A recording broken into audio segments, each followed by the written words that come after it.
Capítulo 6. Jovens com raízes. Às vezes tenho visto árvores jovens e bonitas que elevam seus ramos ao céu, buscando sempre mais, e parece um canto de esperança. Mais adiante, depois de uma tempestade, encontrei-as caídas, sem vida, porque tinham poucas raízes, tinham soltado seus ramos sem se enraizar bem na terra, e assim sucumbiram diante dos embates da natureza. Por isso me dói ver que alguns propõem aos jovens construir um futuro sem raízes, como se o mundo começasse agora. Porque é impossível que alguém cresça se não tem raízes fortes que ajudam a estar bem sustentados e arraigados à terra. É fácil voar quando não há onde agarrar-se, onde segurar. Que não te arranque da terra.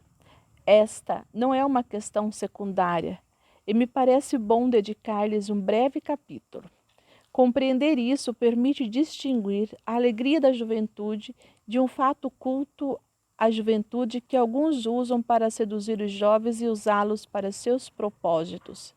Pensem nisso. Se uma pessoa lhe faz uma proposta e lhe diz para ignorar a história, que não recolham as experiências dos idosos, que desprezem tudo o passado e só olhem o futuro que eles lhe oferecem, não é uma maneira fácil de pegá-los como a proposta para que só façam o que eles lhe diz?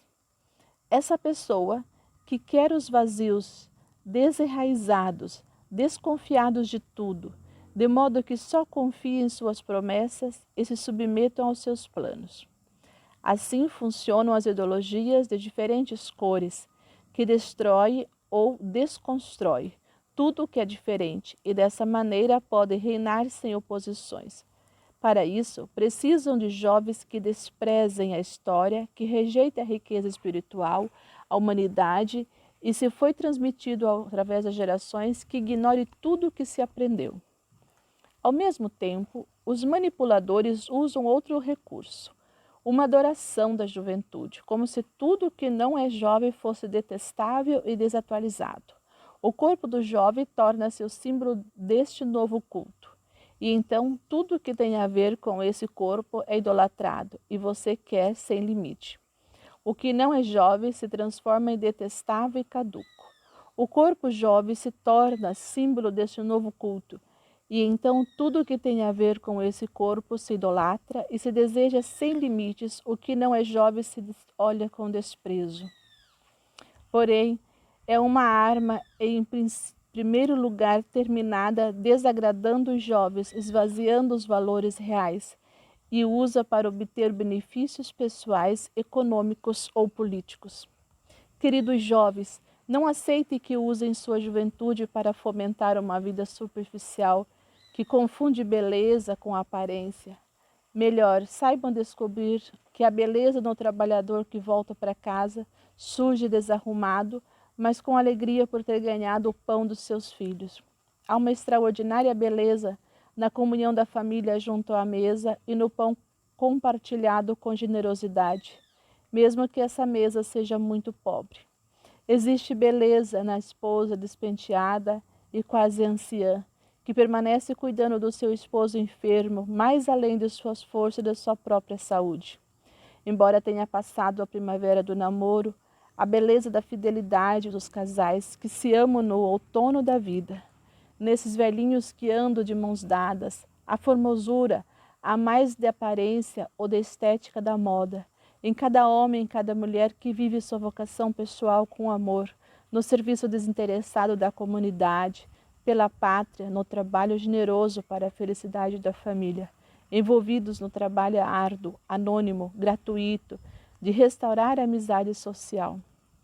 Descobrir, mostrar e destacar essa beleza que se parece à de Cristo na cruz.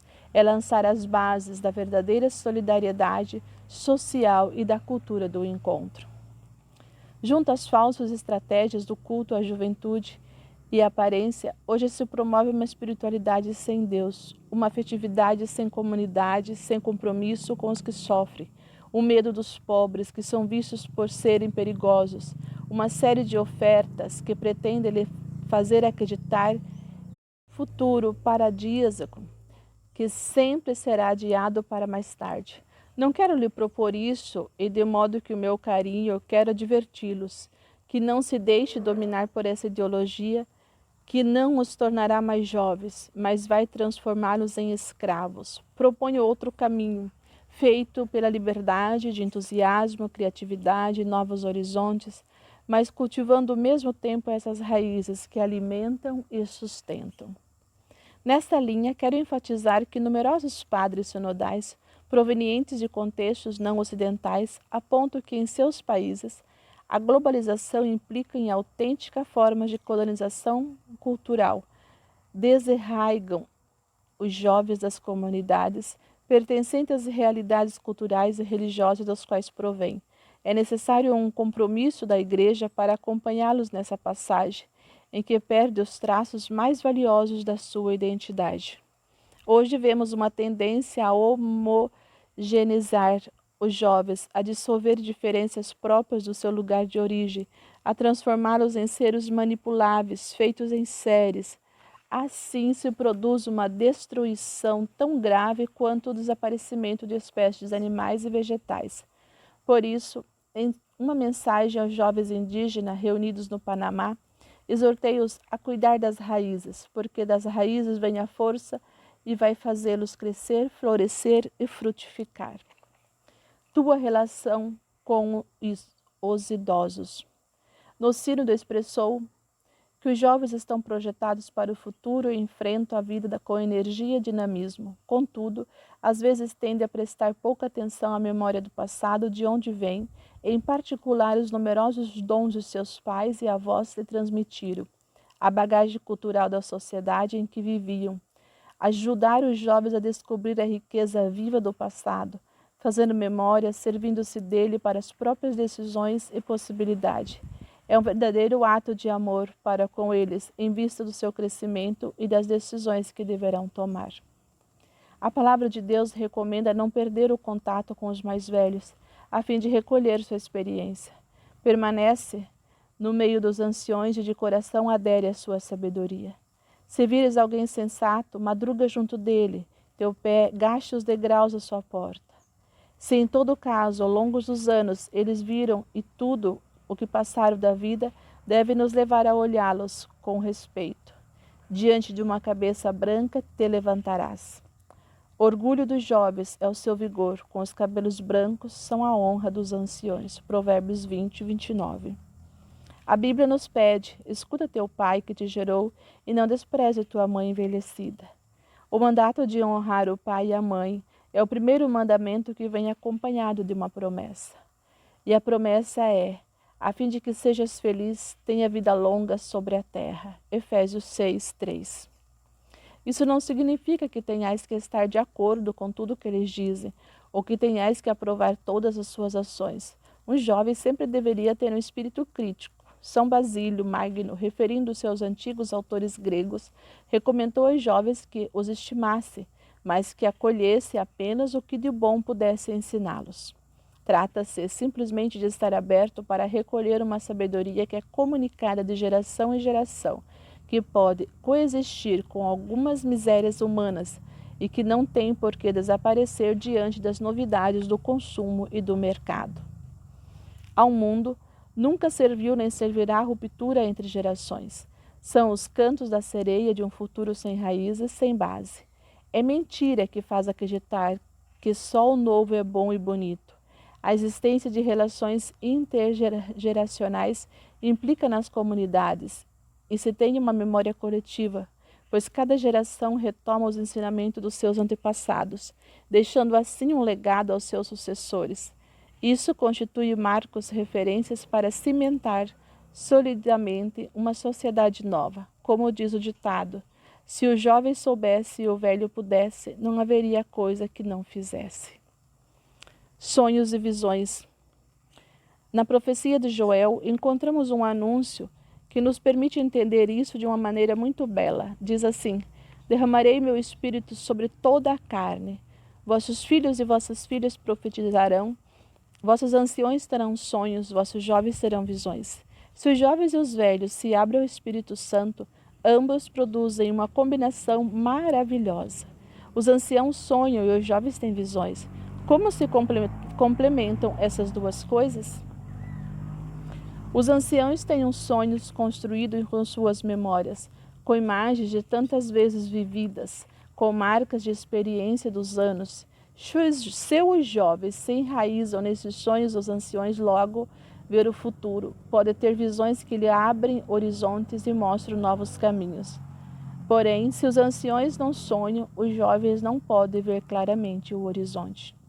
É lindo encontrar entre os nossos pais que os nossos pais conservaram alguma recordação que nos permite imaginar o que sonhavam para nós, nossos avós e nossas avós.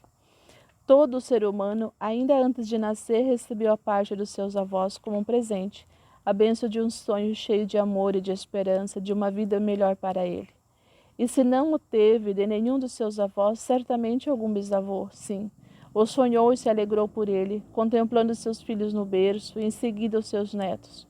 O sonho primeiro, o sonho criador do nosso Pai, precede e acompanha a vida de todos os filhos. Fazer memória dessa bênção que se estende de geração em geração é uma herança preciosa que há que se saber conservar viva para nós também podermos transmiti-la. Por isso, é bom deixar que os anciãos façam longas narrações, que às vezes parecem mitológicas, fantasiosas, são sonhos de velhos, porém muitas vezes estão cheios de rica experiência, de símbolos eloquentes, de mensagens ocultas. Essas narrações exigem tempo e nos dispomos gratuitamente a escutar e a interpretar com paciência, porque não entram em mensagem das redes sociais. Temos que aceitar que toda a sabedoria que precisamos para a vida não pode se encerrar nos limites impostos pelos recursos atuais da comunicação. No livro da Sabedoria das Idades, expressei alguns desejos em forma de pedido. Peço que os anciãos, entre os quais me incluo, peço que sejamos guardiões da memória. Avós e avós, precisamos formar um coro. Imagino os anciões como um coro permanente de uma importante santuário espiritual, em que as orações e súplicas, os cantos de louvor sustentam a comunidade inteira que trabalha e luta no campo da vida. É lindo que moços e moças, anciãos e crianças louvem o nome do Senhor. Salmo 148.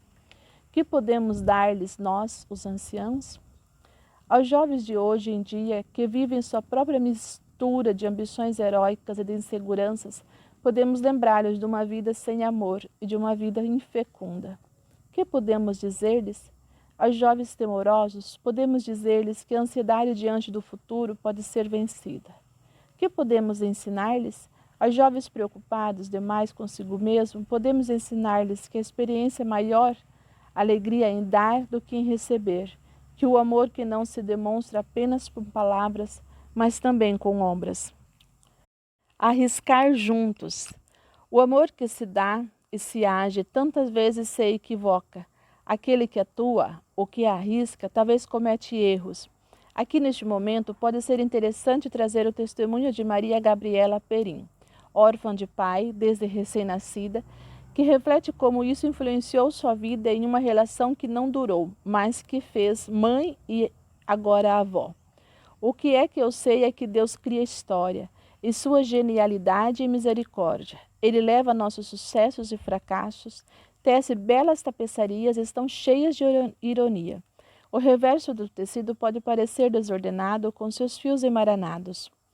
Os acontecimentos de nossa vida, e talvez seja esse lado com o qual ficamos obcecados quando tenhamos dúvida. Sem dúvida, o lado bom da tapeçaria mostra uma história magnífica, e esse é o lado que Deus vê. Quando as pessoas mais velhas olham atentamente a vida, geralmente sabem de modo intuitivo o que está por trás dos fios emaranhados e reconhecem que Deus faz criativamente mesmo com os nossos erros. Se caminhamos juntos, jovens e anciãos, podemos estar bem enraizados no presente e, a partir daqui, frequentar o passado e o futuro. Frequentar o passado para aprender com a história e curar as feridas que às vezes nos condicionam. Frequentar o futuro para alimentar o entusiasmo, fazer germinar sonhos, suscitar profecias, fazer florescer esperanças. Deste modo, unidos, podemos aprender uns com os outros, acalentar corações, inspirar nossas mentes com a luz do Evangelho e dar nova força às nossas mãos. As raízes não são âncoras que nos atam ou outras épocas que nos impedem de encarnar-nos no mundo atual para fazer algo novo. São, ao contrário, um ponto de apoio que nos permite desenvolver e responder os novos desafios. Serve tão pouco que nos sentemos a remoer tempos passados. Temos que assumir com realismo o amor da nossa cultura e enchê-la com o Evangelho. Somos enviados hoje para anunciar a boa notícia de Jesus aos novos tempos. Haveremos de amar nossa obra com responsabilidade e riscos com suas alegrias e dores, com suas riquezas e seus limites, com seus acertos e seus erros. No sínodo, um dos jovens auditores, proveniente das ilhas Samoa, disse que a igreja é uma canoa, na qual os velhos ajudam a manter a direção, interpretando a posição das estrelas, e os jovens remam com força, imaginando o que espera mais além. Não nos deixemos levar nem pelos jovens que pensam que os adultos são um passado que já não conta, que já caducou, nem pelos adultos que acreditam saber sempre como devem se comportar os jovens. Melhor, subamos todos na mesma canoa e juntos busquemos um mundo melhor, sob o impulso sempre novo do Espírito Santo.